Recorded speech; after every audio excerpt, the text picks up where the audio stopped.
I found this Sweetwater video on YouTube with Nick D'Virgilio demonstrating a Gretsch Brooklyn kit in the same sizes as mine, and I really liked the tom intervals and the tunings. So I wanted to have a go at capturing those and then replicating them using my tune bot on my own drums. This is how I've gone about it.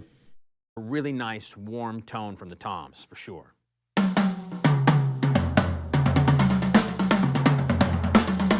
So as you can see, I've recorded that audio from that little snippet there where he's running down the toms into Audacity. We don't need all that information because there's a lot there. We don't need the fast hits. We've got some nice clean hits at the beginning. So all of this can go. Now what I can do is grab, this is tom 1. We'll play that back quickly. And you can hear there's a little bit of tom 2 coming in there, which I think starts about there. And what Audacity allows us to do is look at the frequency spectrum in that selected area. So for those 2 hits on the first tom, the peak is at 191. So we'll go with 190.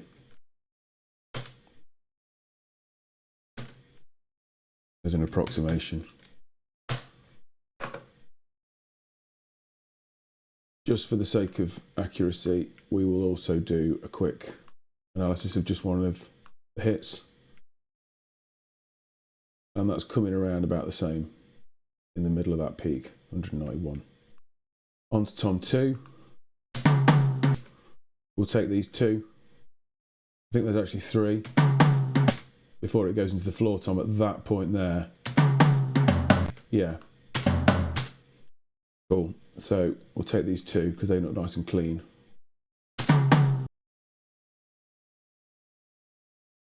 And for that, we have 140.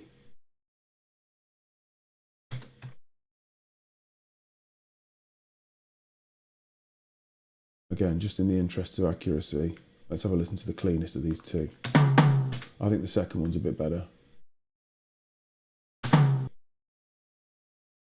Right, got the beginning. That's flamming a little bit, so let's go back a little bit more, forwards a bit.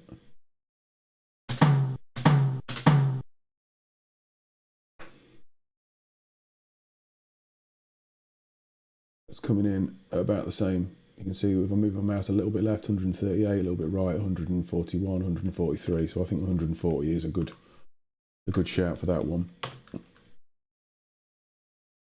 Onto the floor tom, which we know starts here, but I don't think that first hit is very clean, so I think we'll just go with this one.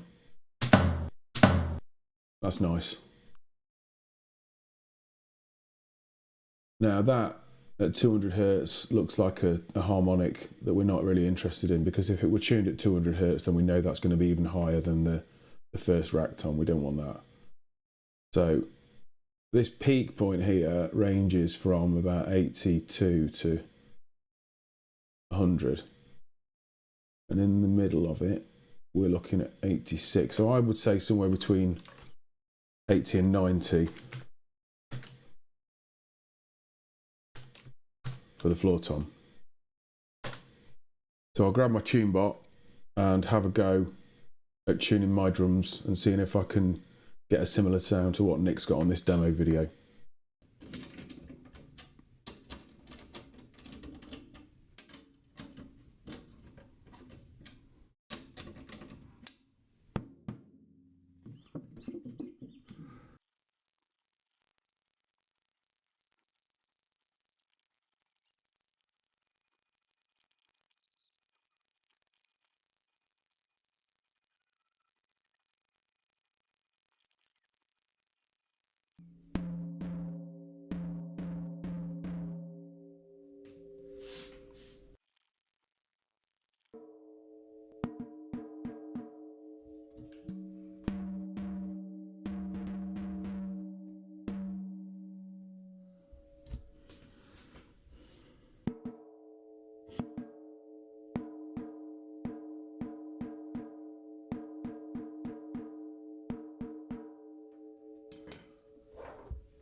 Rocky, shush, you're ruining my drum video.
So I haven't got round to close micing these for proper testing yet with anything half decent, but from the phone mic audio, I think we should still be able to get some reasonable analysis of the frequencies that I've managed to achieve.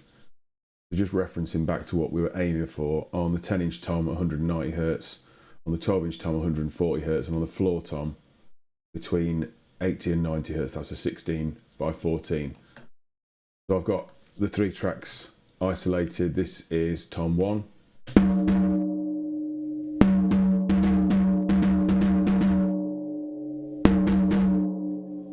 And yeah, I know it's blowing out a little bit, and I'm sorry about that, but hopefully it will still give us enough to go on. So let's have a look at this first one.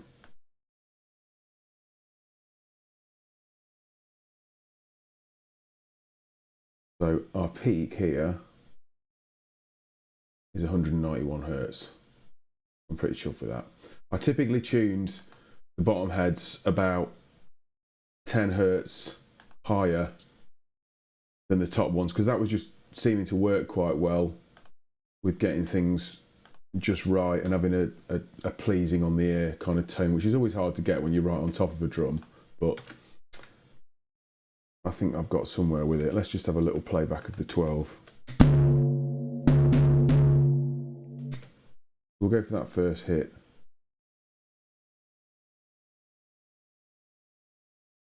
We're aiming for 140 on this. And what have we got there? 132 in the middle of this peak. We got 141 on that, between 138, 136 and 145. I think that's pretty good. Again, working with the limitations of the phone mic, with a decent microphone, it might be a bit more revelatory in terms of frequency accuracy. Onto the floor tom finally.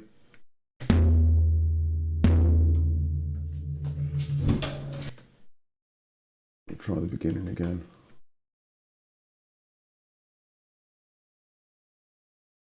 The other big thing I learned during this process is that you've obviously got to tune an awful lot higher to achieve the resonant drum tone. Your tension in your head is not 190 Hz. It's something like, I don't know, 280. I need to record those. So the idea being that if I find these frequencies just right, or these notes if you want to call them that, I can replace the heads and get them back to the same sort of point, which is what I did with my acrylite video a little while ago. I was happy with the pitch, so I whacked a new head on and aimed for the same pitch. And we're a little bit lower on the floor tom there, at least on that hit at 75 Hz, but I'm quite happy about that because when I used it, it did sound a little bit too boingy at the first hit, so I did take it down a little tiny bit, but I'll have a look at the rest of this. I think I'm going to take that back a little bit. Didn't mean to do that. I meant to do selection, not a crop. We'll go to about there because I think the other stuff is just me clicking around with sticks. What have we got on this one, this peak? 77. So again, it's there or thereabouts. I'm really happy with that. I hope you enjoyed watching it. I will get round to doing a close miking video at some point, or maybe record my monitor mix on a gig with these tunings still in place, just so you can hear how it sounds with a decent set of microphones rather than just blasting through a phone mic and overloading it.